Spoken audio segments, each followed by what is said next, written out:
na mbere ndaje gushimira ubuyobozi bwa Kiyovu bwangiriye icyizere kuza gutoza Kiyovu. Mu by'ukuri wenda nubwo hagiye haba ibibazo bimwe na bimwe ariko nta bibazo bitaba. Bose abayobozi twarabonanye, ari Perezida François, ari Perezida Théodore na Perezida Juvenal, bamfashije kugira abakinnyi beza, abo nifuzaga barabikoze.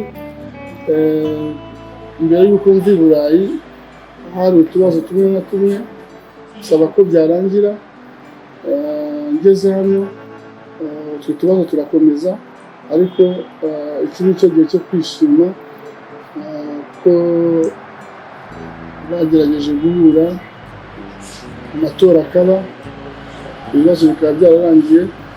Ejo Perezida Juvenal akaba ari kumwe na Perezida François. Perezida François ahabwa icyubahiro akwiye, amusaba ko yaba Perezida d'honneur. Ndibaza ko nicyo twagenderaho mu mwanya wo kubaka ikipe ya Kiyovu Sport. Kocha, ubushize mu minsi ishize havuzwe staff technique itari irimo Banamana Kamarade, ariko bikavugwa ko n'umuntu wari wamwifuje ko nakorana muri staff technique. Byaje kugenda gute? Niyihe ntambwe yatewe kugira ngo yongerwemo ku munota wa nyuma? Uratekereza ko ari buze kongera ikindi staff technique yawe? Presence staff nyine na Banamana Kamarade yari arimo, ariko icyari cyaburaga ni ukumvikana amasezerano. Bikaba rero ejo baraganiriye, ibintu byose bikagenda neza. Nkabangira ngo nawe aze afashe kuba abakunzi ba Kiyovu babona ibyishimo. Niyo mpamvu nawe namuhisemo kugira ngo aze kumfasha. Yavuze ko komite nyobozi cyigire itifuzaga Kamarade Banamana, ntabwo bamwumvaga, hari ibyo batumvaga muri kontra, byagenze gute? Icyo kibazo ntabwo ndi bukivugeho cyane, ariko ushobora kunsaba ibyo ushaka, nanjye nkagusaba ibyo nshaka. Ibyo nshaka rero ni ibi ngibi mwabonye, ni staff na presence, kandi nkaba nizera ko tuzakorana neza.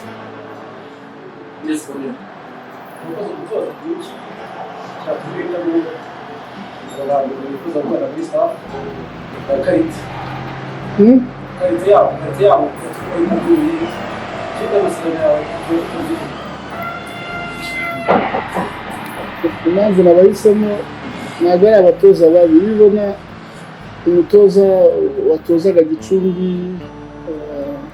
abasha kuba yatsinda AS Kigali, abasha kuba yanganya na Rayon Sport, namusabye CV arayima. Ngenda ndeba match yagiye atsinda inyinshi zikomeye, ngira ngo murabizi, mushobora kuba mubindusha ko njye nabaga hanze, yahitamo kumufata. Amasezerano ni amasezerano y'imyaka 2.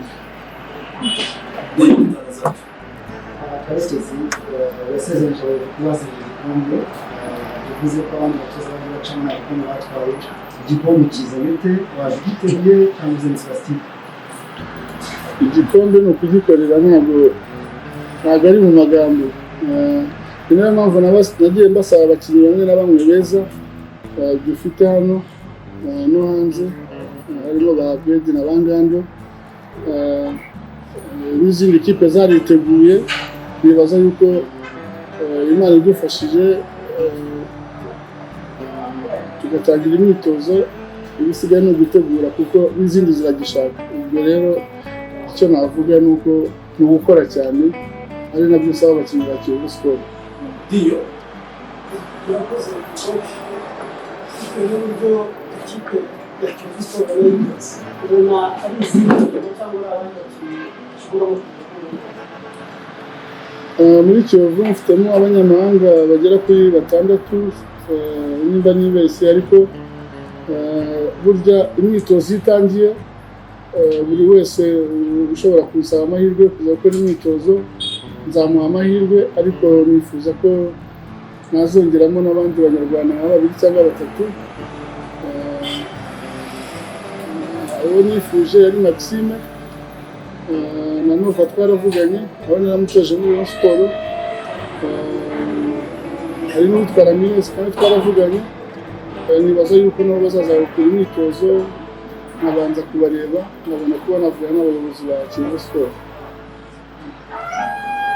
Kanange mbaze coach, aho kuva twakubona ugarutse muri system yo gutoza hano mu Rwanda ugendana n'abarigent n'abakinnyi n'abayobozi b'imikino, uyu mwaka uzanye Medezi nyuma y'imyaka 7 atari mu Rwanda, aje muri profile ebyiri, umutoza w'abanyezamu akabona directeur technique. Kuki wabihisemo gutyo? Kuki niye profile afite uyu munsi nicyaza bifasha muri equipe yawe muri rusange muri izo profile ebyiri kwa mukino? Medezi rero twarashyiranye muri APR, umuntu uri ushaka kumubona avuga makeya ariko agira n'igitsure, umutoza w'abanyezamu ushobora kuba yagira icyo amarira kimwe n'ive. Bibaza yuko ibyo bintu binagendeyeho, twarakiranye muri APR, yanyeretse ko afite ubushobozi buri hejuru, naganiriye nawe ndabimusaba arabimwemerera, niyo mpamvu ari hano. Izi cyane mani bitare yasize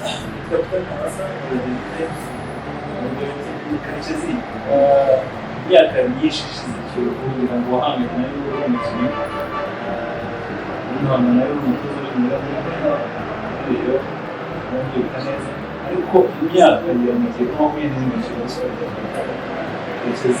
Izo mbaraga arazikura heza kuba wenda asezeye mu gikombe nayo imyaka 20 ishize. Ikibazo ndaje kirakomeye ariko ndagusubiza uko mbyumva. Nabonye Kiyovu iri gukina igikombe cy'amahoro, itsindwa na AS Kigali, ifite abafana, ikipe nziza, ni ikipe nakuze nkunda niba umwana. Iriya match yatumye ngira imbaraga zo kuba nayo nayifuza muzo natoza. Ngira imana mvugana n'abayobozi, turaganira, hari ibyo bansabye nanjye ibyo mbasaba, abo nabasabye nabashimira, nabasabaga bavuga bakamugura Kimenyi bakamuzana. Nibaza yuko icyo nabwira abakunzi ba Kiyovu Sport ni ugusenyera umugozi umwe, bakaza gushyigikira abakinnyi babo. Ibintu byose birashoboka mu mupira, byose birashoboka. Nimba duhaye challenge Rayon Sport APR, nibaza yuko nabyo twabigeraho n'iki gikombe twakibona. Murakoze. Ufure kugira bibaza cyane ma Toto ubundi se aravuga igikombe muri kontra nacyo kigo wasinye ko muri iyo myaka ibiri uzabaha igikombe ese ni shampiyona ni icy'amahoro. Ikindi kuri ibyo ku rugamba nyine umuzi n'abo muhanganye n'imbaraga zabo, usibye APR waruvuze wowe kuri icyo gikombe ko kuri kuvuga ubona ari ayahe makipe muzahanganira icyo gikombe ukurikije uko uyazi urayakurikira, ukurikije staff ndetse n'abakinnyi nk'uko usanzwe uyamenyera? Ndabizi ko ni akazi katoroshye. Umwaka ushize APR ari hejuru, n'ubikomeje kwiyubaka. Ndibaza yuko ni ikipe imwe cyangwa Rayon Sport, ushobora kuvuga ko ntabwo biba byoroshye kugira ngo ubure nazo uvuye gushaka kuzikuraho amanota 3, ariko ibintu byose ni ugukora cyane. Ngiye gutegura n'izindi ziri kwitegura, simvuze n'izindi ziri hasi n'azari Kigali zariteguye. Ni ukuvuga ngo ni ugutegura, ni ugukora, mufatanya n'ubuyobozi bushyashya buriho. N'ubwari busanzwe nabwo tubifuza ko baza bakatuba hafi, kuko ni abagabo bakoreye Kiyovu, ni abatanga ubufasha bubavuyeho, ni abatanga ibitekerezo. Ariko ndibaza yuko ubundi mu mupira narawukinnye, ariko iyo uzi ko iyo wiyumvamo ko ibintu byose bishoboka, birashoboka. Ariko ngiye kubwira abakinnyi ba Kiyovu, nibaza yuko ubushake ni ubwabo, ibisigaye ni abayobozi gutanga ibyo bakeneye, ndibaza ko tuzagera kure.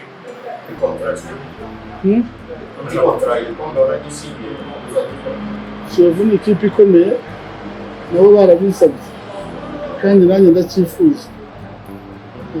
Nakuze mbitwara naho ngiriye amahirwe yo gutoza Rayon Sports, hari ibyo natwaye ndifuza rero guha n'abakunzi ba Kiyovu icyo gikombe. Coach tujya tubona ugendana na Jemba bibaga byawe kuri we ni Jemba ukora ukorana Jemba ni umwana mwiza, ni umwana mufata nko muri famiye, twarakoranye muri Rayon Sports, naho ngende baramusezerera ariko rero namupromisinze ko igihe cyose nzagarukira nzamugarura muri staff yanjye. Akaba ari byo nshimiye ubuyobozi bwa Kiyovu kuko nibaza ko ari n'inkunga tumaze gutera kandi kuvuga ko yahoze muri Rayon Sports ndamwishimiye, ndifuza ko agomba kuba ari hafi yanjye tugakorana. Perezida wa Kiyovu ejo hashize mbere y'uko hari amakuru yari yasigaye atemera kuba y'uko abantu bamwe mu bahoze muri komite yacyuye igihe bari banze kuza gusinya cyangwa se gukora ihererekanya bubasha, kandi birumvikana kuko na mbere y'uko mutorwa hari hagiye habamo bisa no kutumvikana mu byabaye kuri stade mbere y'amatora yabaye ejobundi. Mufite ikihe cyizere cy'uko noneho abo bantu baje mu gahererekanya ububasha batazongera kwivanga mu mikorere yanyu cyane cyane y'uko mufite manda y'ibyaha? Muze no kuboneraho mutubwire ikindi cyavuze y'uko urwego rw'igihugu rw'imiyoborere rwaba rwaragize uruhare mu gutuma mutora, kuko byari bigeze ku munota wa nyuma bisa naho byagoranye. Urakoze. Ntabwo nza gusubira mu byo uko byagenze bitewe n'uko umwe ku rwego rw'igihugu rw'imiyoborere arirwo rwatumye dutorwa, keretse niba wahindura uburyo wakibajije. Ntabwo urwego rw'igihugu arirwo rwatumye ntorwa, abatumye ntorwa ni abanyamuryango ba Kiyovu Sports.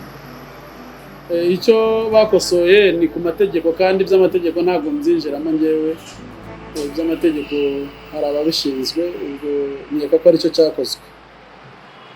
Nanakosore nanone ku byo wavuze uti ahashize ejo bundi ahashize cyangwa hari abahoze muri komite yacyuye igihe itifuzaga ko haba ihererekanyabubasha. Ndagira ngo aho ngaho naho hakosore, ntabwo banze ko habaho ihererekanyabubasha, ahubwo hari ibitari byagakemuka. Ni ukuvuga ngo hari inyandiko zisabwa, hari ibisabwa byose ntabwo byari byakuzuye. Imibare burya nta mpamvu yo kuzana imibare itaruzura. Nkeka ko niyo wakomeza muri uwo murongo twari kugeza n'uyu munsi ihererekanyabubasha ritarakorwa, ahubwo nuko twabibukije ko hari muri Assemblée Générale yabanjirije Assemblée Générale ya extraordinaire yabayemo amatora, hari hemejwe ko hari abagenzuzi bazabanza kugenzura neza ibijyanye n'imibare, hanyuma bakazatanga raporo nyuma y'amezi 2. Bashakaga rero, bari bategereje ko iyo raporo iboneka, ariko tubabwira ko twese tuzitegereje mu mezi 2 tumaze kumvikana ko tuzayitegereza. Nayo mpamvu baje, ntabwo rero bigeze banga, ahubwo ari byo bari bategereje bitari byagakemuka.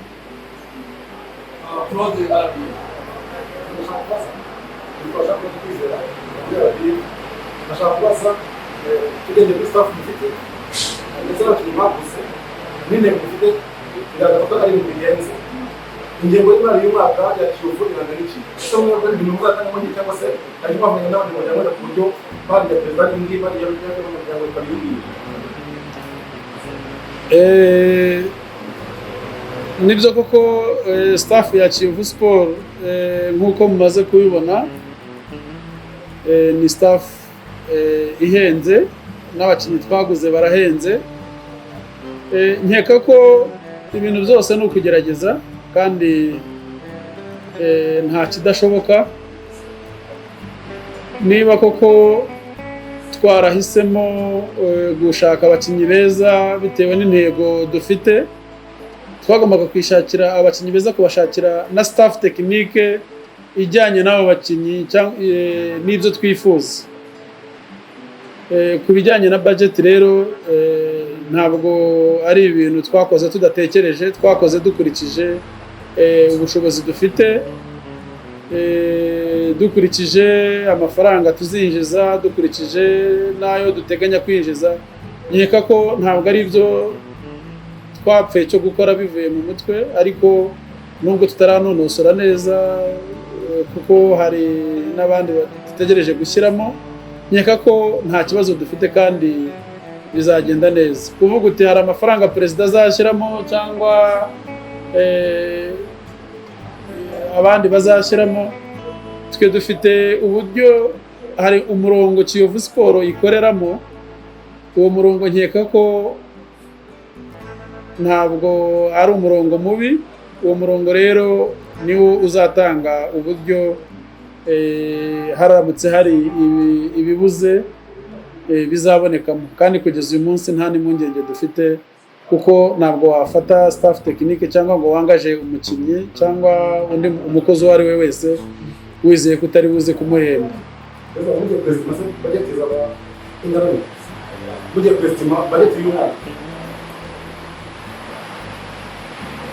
Nkeka ko budget y'uyu mwaka nk'uko bayitubwiye muri Assemblée Générale yabanjirije yabayemo amatora, ko iri hagati ya miliyoni 200 na 300. Sinzi niba namwe mwarimo hari uwanyibutsa neza, kuko twigeze kuyikoranaho, ariko ntabwo navuga imibare kubera ko hari n'abandi tutarasinyisha b'abakozi, tutarareba amakontara yabo. Nge nk'umuntu wize rero finance, umuntu wabizobereyemo, ntabwo nifuza kuvuga umubare utariwo. Ntabwo uyu munsi twabatangariza budget, ariko mu gihe kiri imbere, kuko abanyamakuru, ibitangazamakuru muri abafatanyabikorwa bacu ba mbere, nkeka ko igihe tuzajya tugira event igaragara nibwo tuzababwira imibare nyayo ifatika. Perezida ikintu cy'abakozi bashya batarasinya muri guteganya mugaruka ku madosiye yabo.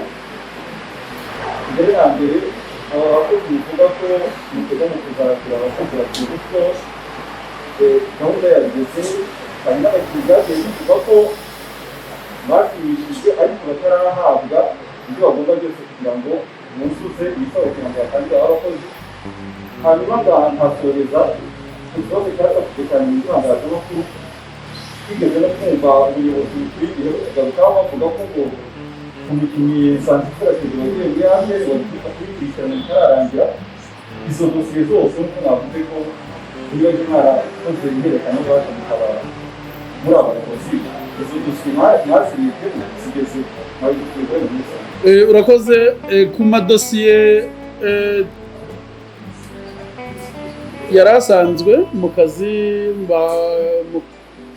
ya mbere, yose twayashyikirijwe ejo nk'uko namwe mwarimo hari.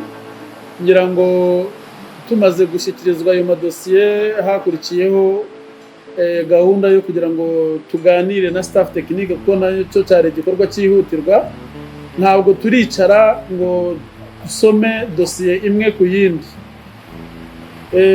Niyo mpamvu ntacyo nabona nabatangariza, kuko ngiye kubabwira nababwira ibitari byo, ariko nk'uko nahoze mbibabwira, umunsi ku wundi igihe hazaba hari imibare ifatika, hari tumaze kubisoma, tumaze kureba dosiye ya buri mukozi, tukareba n'ibibazo birimo, nabyo tuzagenda tubikemura, cyane cyane ko twifuza gutangira shampiyona nta bibazo dufite bidusubiza inyuma. murakoze. Gusa mu rwego rw'amategeko icyicaro cya Kiyovu Sport cyabazwaga kimeze kuzere hariya mu gihugu, kuba abatoza staff basinyishirizwa aho ngaho, ese icyicaro kimuwe, ese niba kimutse nta mbogamizi cyangwa se impungenge mufite ko abakunzi ba Kiyovu Sport bagaruka cyane hariya mu gihugu bashobora kugera ku izamu ya ikipe yacu ayijyanye ayijyanye n'icyicaro? Urakoze. Ngira ngo abazi icyicaro cya Kiyovu Sport cyari hariya kuri Maison Trésor, hari ahantu hatoya staff technique yacu mubona ntabwo yabasha gukoreramo. Niba rero twaricaye tukavuga tuti dukeneye gukora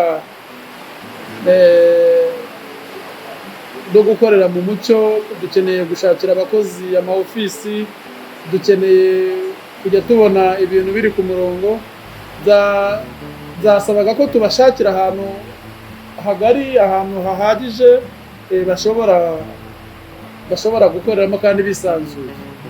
Ni muri urwo rwego rero twabitekerejeho tubiganira na komite nyobozi, dusanga ahangaha hari ibyumba bihagije kandi twaboneramo buri mu staff wese akabonamo ofisi.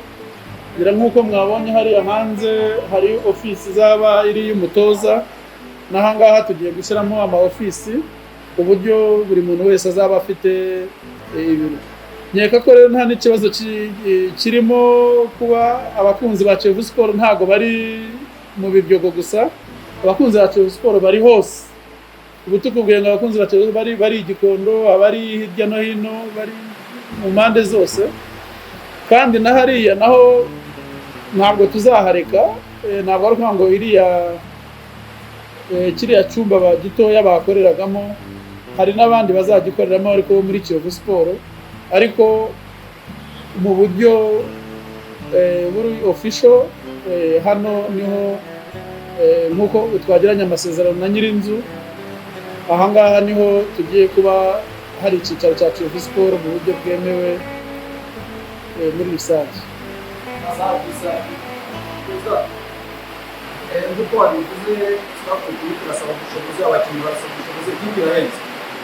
Mwaganiriye n'ubuyobozi bw'abafana uburyo muzakorana, uburyo bazabaha umusanzu wabo. Niba mwaraganiriye babijeje ko bazabaha iki muri iki gihe cyo kumara muyobora ikipe Kiyovu Sport? Nibyo koko, ngira ngo twakoze ibitari bisanzwe muri Kiyovu Sport. Ntago hari hasanzwe hashakwa abakinnyi bakomeye, bagashakwa mbere yuko abandi bajya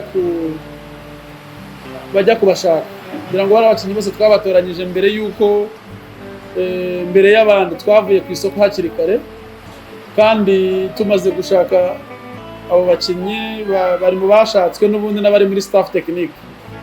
Ntabwo rero ari ibintu bidutunguye, ntabwo ari ibintu bije uyu munsi, ni ibintu byizweho, ni ibintu bimaze igihe byaratekerejwe.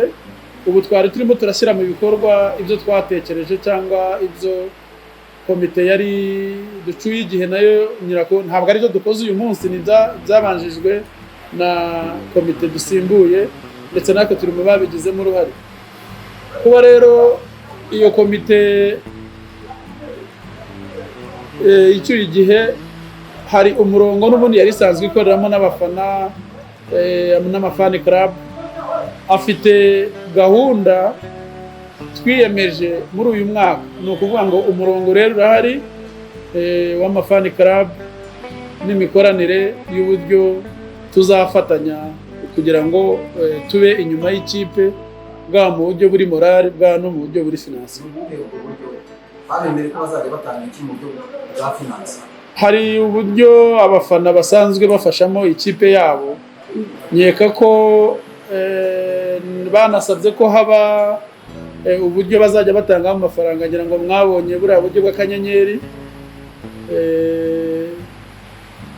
ngira ngo n'abafana batangiye no kubukoresha, kandi nkeka ko uburyo Kiyovu Sport ifite abafana benshi bakeneye kubona intsinzi, bakeneye kubona bari bafite ikipe ikomeye, nabo rero bafite uruhare rwabo bazatanga mu kugira ngo ubushobozi bw'ikipe buzabe buhari umunsi ku wundi.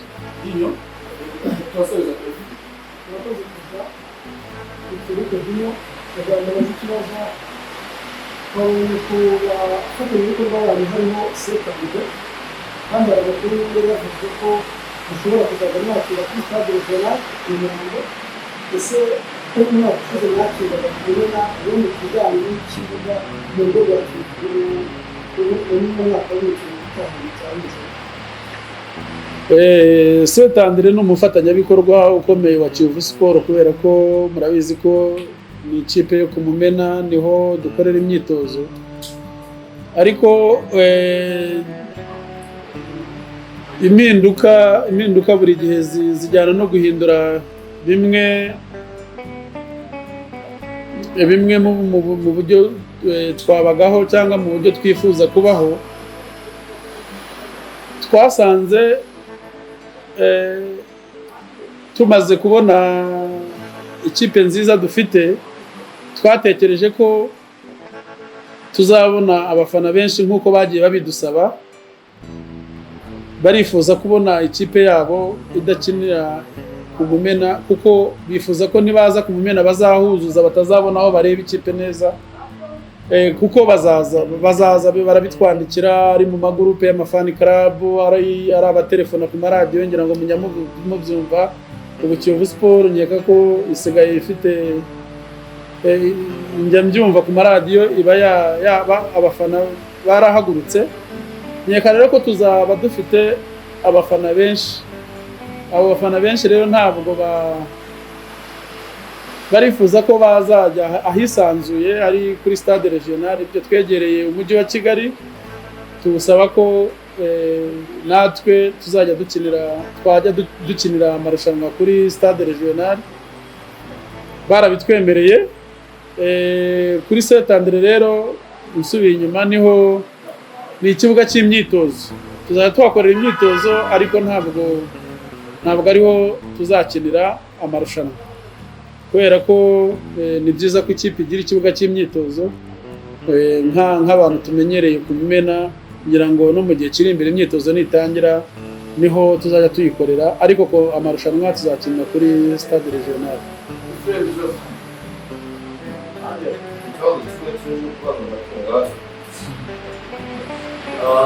Mu gihe ho hari reforme y'umujyi bakoranaga n'akarere ntabwo tugira agatete, umujyi murakorana uzabahanga umujyi wa Kigali. Hanyuma ngiye no ku bafana, hari umwanya twabonye muri komite y'ubukangurambaga n'abafana ibintu nk'ibi, twari dusanzwe tumenyereye na perezida w'abafana. Iyo myanya yombi iriho cyangwa umwe wasimbuye undi. Kuri staff ndanga ni directeur technique akaba n'umutoza w'abanyezamu, azayihemberwa yombi cyangwa hari uburyo mwumvikanye azahemberwa umwe undi ukaba umusaza. Muratangira imyitozo ryari, murakumisha abakinnyi ryari? Murakoze. Ubaje ibibazo byinshi, ubanza nari kubyandika, ariko reka duhere ku mujyi.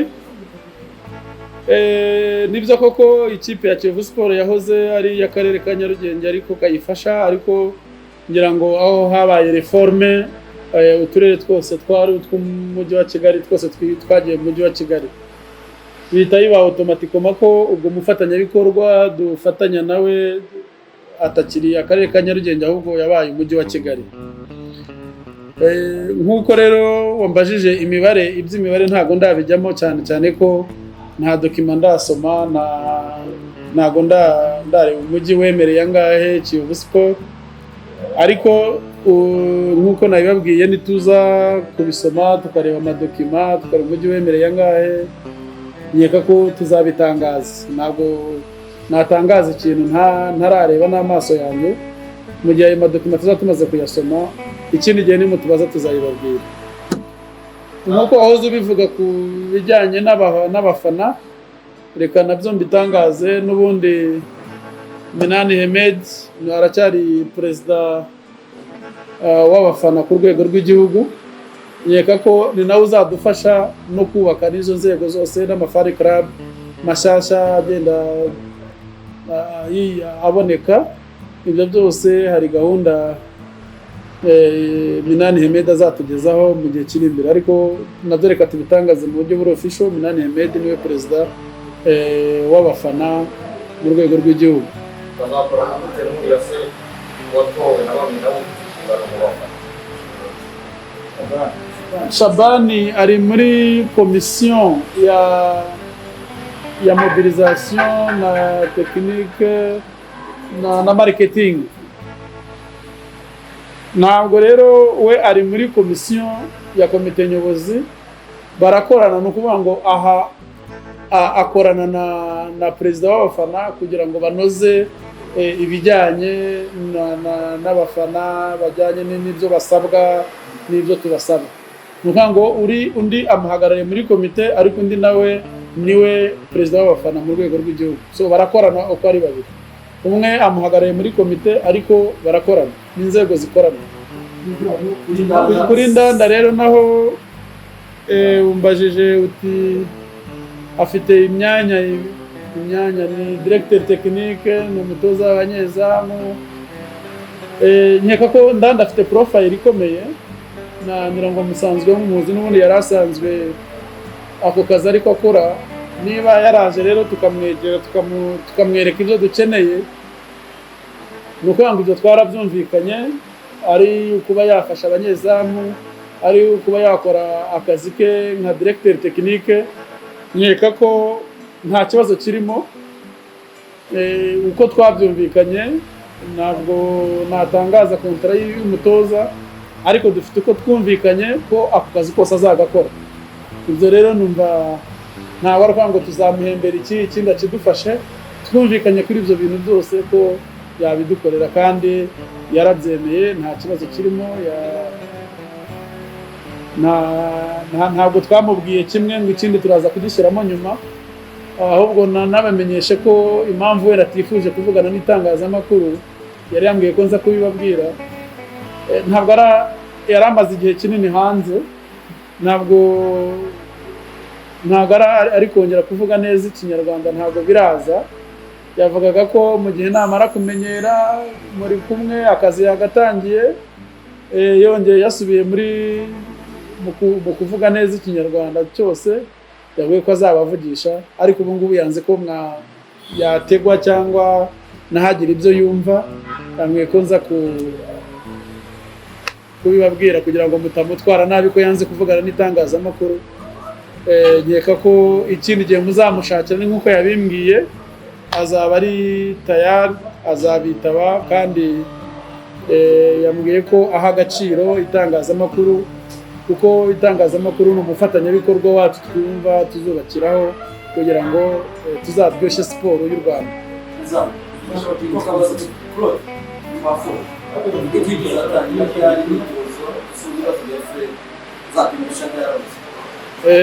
Nibyo koko, ngira ngo tugiyeho mu gihe hari